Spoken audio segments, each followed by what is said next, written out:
Alors, bonjour les enfants. Aujourd'hui, on va travailler sur une nouvelle notion. Je pense que vous avez déjà entendu parler de ça, mais on va quand même refaire une petite révision si c'est le cas. Aujourd'hui, je vais vous demander de m'expliquer comment je pourrais faire pour arriver avec ma ficelle à trouver le tour, la longueur du contour de cette figure. C'est-à-dire que j'aimerais, là, qu'on me dise, ben maîtresse, il faut que tu découpes ici. Et si tu découpes ici, et ben ta ficelle, elle fera tout le tour de ta figure.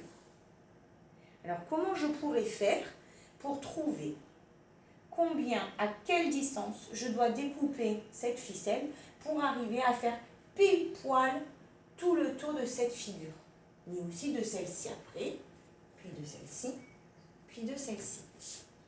Première méthode, et ça je pense que vous l'aviez déjà vu, on peut, à l'aide d'une ficelle, partir d'un côté et s'amuser à faire tout le tour de ma figure. Je prends là,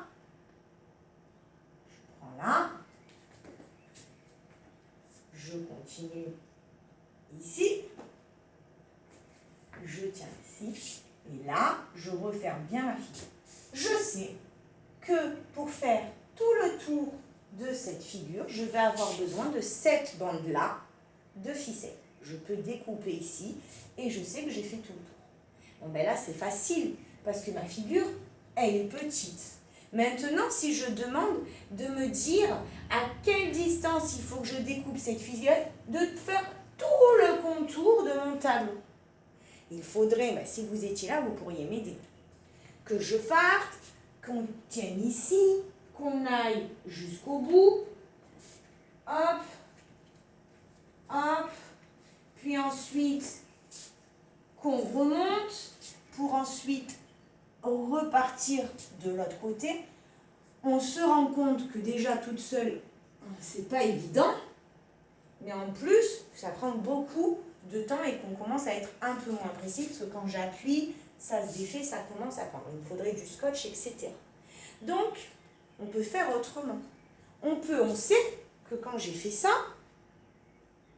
ben, j'ai pris bien la distance qu'il y avait entre A et B, puis ensuite la distance entre B et C, puis ensuite la distance entre C et D, et ensuite la distance entre D et A. Ben, ça tombe bien parce que sur ma figure, je sais combien mesure AB puis BC. Alors ici, on a affaire à un rectangle. AB mesure 6 cm, BC mesure 4 cm, CD, vu que c'est un rectangle, mesure 6 cm, et DA va mesurer 4 cm. Donc, si je veux connaître le contour total de cette figure, je vais devoir faire 6 plus 4, 6 plus 4, plus 6, plus 4. 6 plus 4, 10, 6 plus 4, 10, égale 20 cm. Je sais donc qu'il va me falloir 20 cm de ma ficelle. Je peux aller dans un magasin et dire à une dame, je voudrais 20 cm de ruban, et je sais qu'après, je vais pouvoir décorer mon cadre avec mon ruban, et j'aurai pile poil la bonne distance. D'accord? Et bien ça, calculer le contour d'une figure, connaître la longueur totale du contour de la figure, ça s'appelle le périmètre. On est en train de calculer le périmètre d'une figure. Périmètre.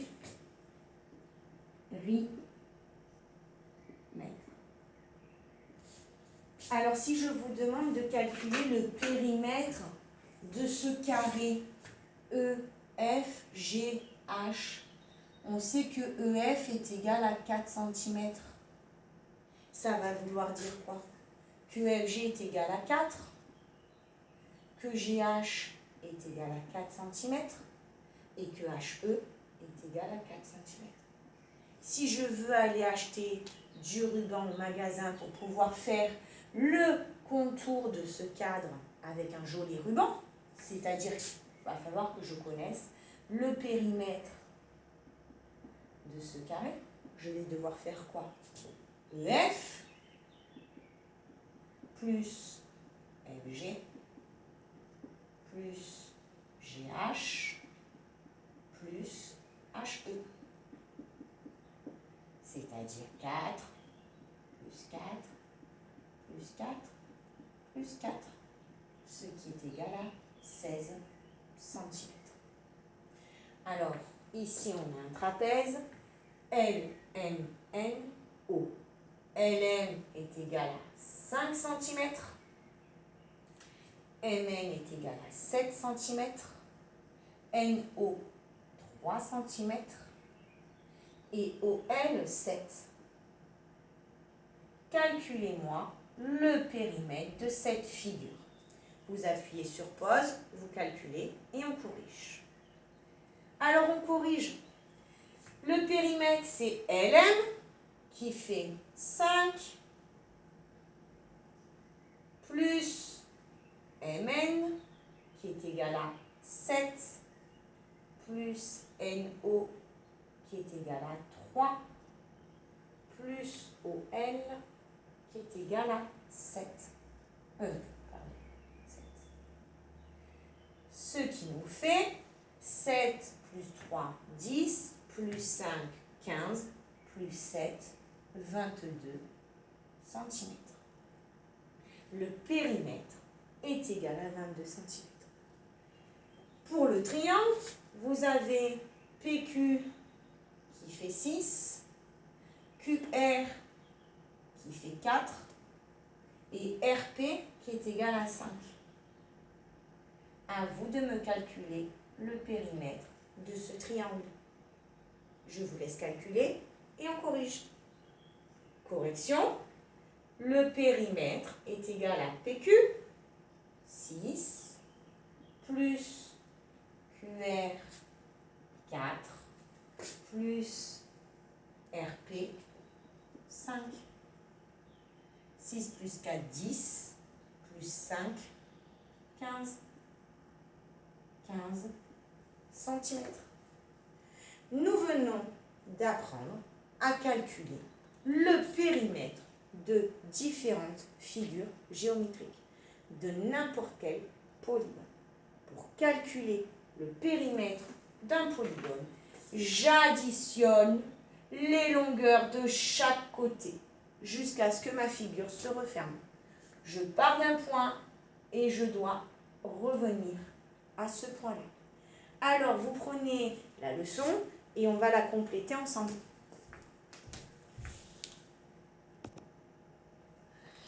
Alors, je sais que là, vous n'y voyez pas très bien, mais vous avez la leçon sous les yeux, donc on va quand même essayer de la compléter ensemble. Calculer le périmètre. Ce qu'il faut bien comprendre, c'est que maintenant, on ne parle pas de contour, de figure, on parle de périmètre. On est des grands. Ça s'appelle un périmètre. Le périmètre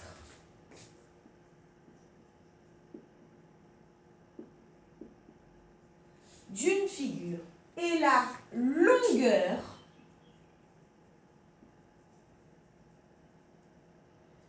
du contour de cette figure. C'est la totalité de chaque longueur de petit côté.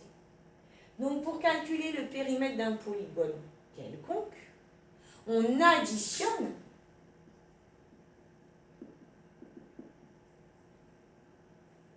les longueurs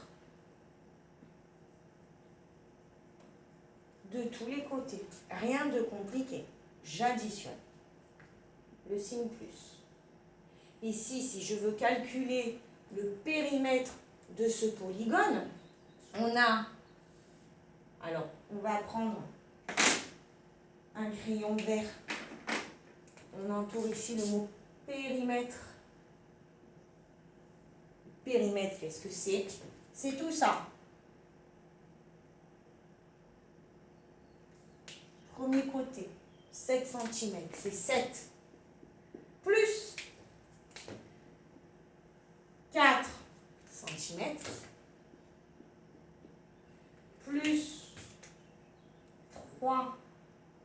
cm, plus 2 cm, plus 4 cm,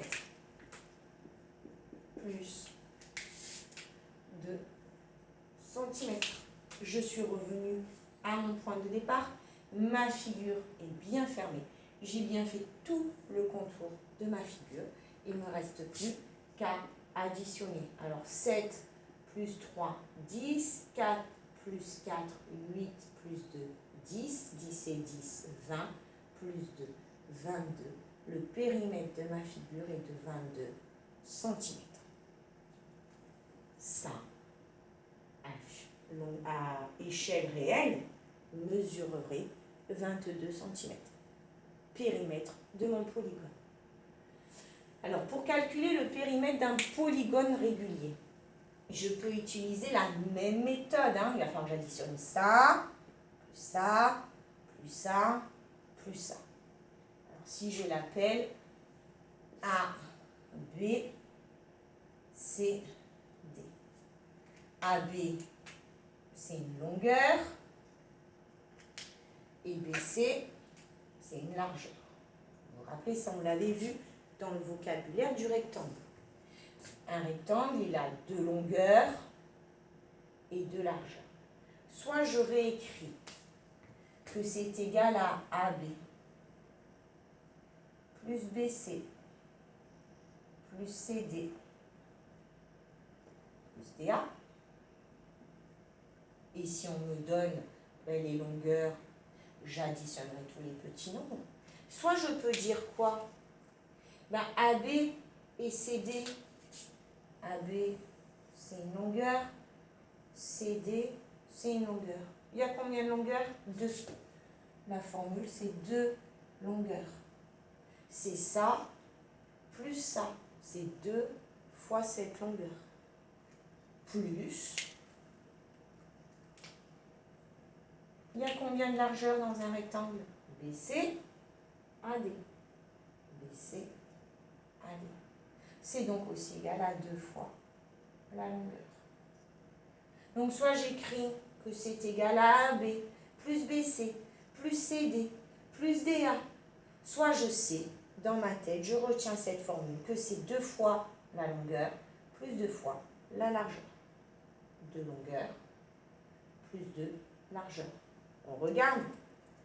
Si je dis que ça fait 6, ici ça fera 6, et ici 3, et ici 3. AB, ça ferait 6, plus BC 3, plus CD 6, plus DA 3.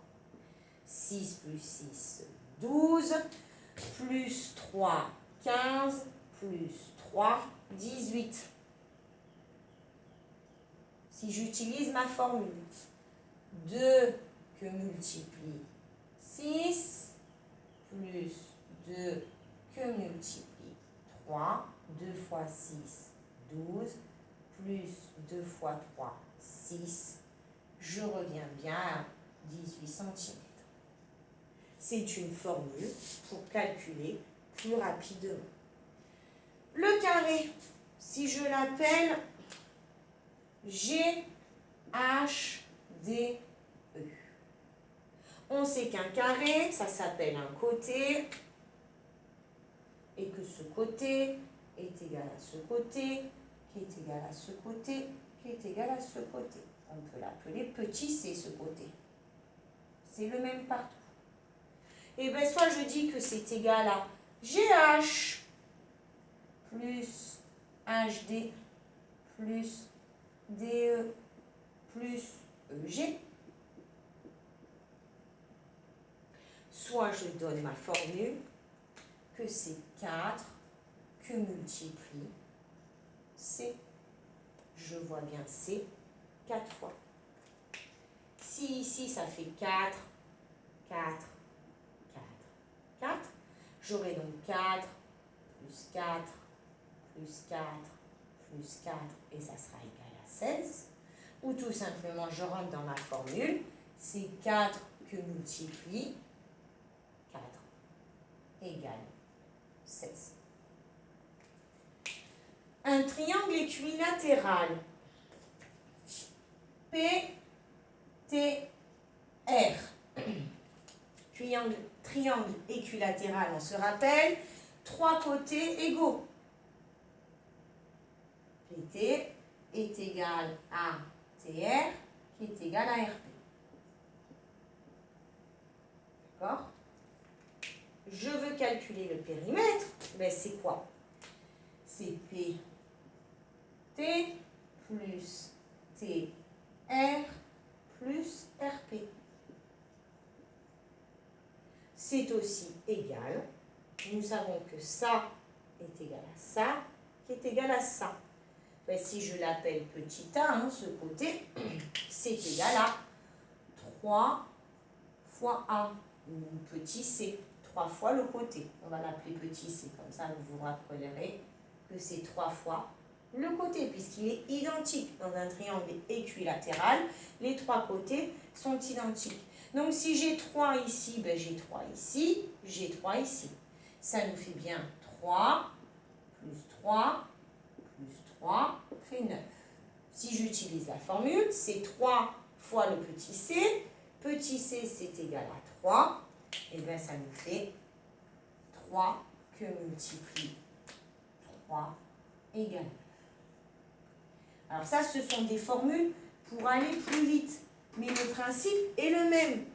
J'additionne quand même chaque côté, chaque longueur de côté.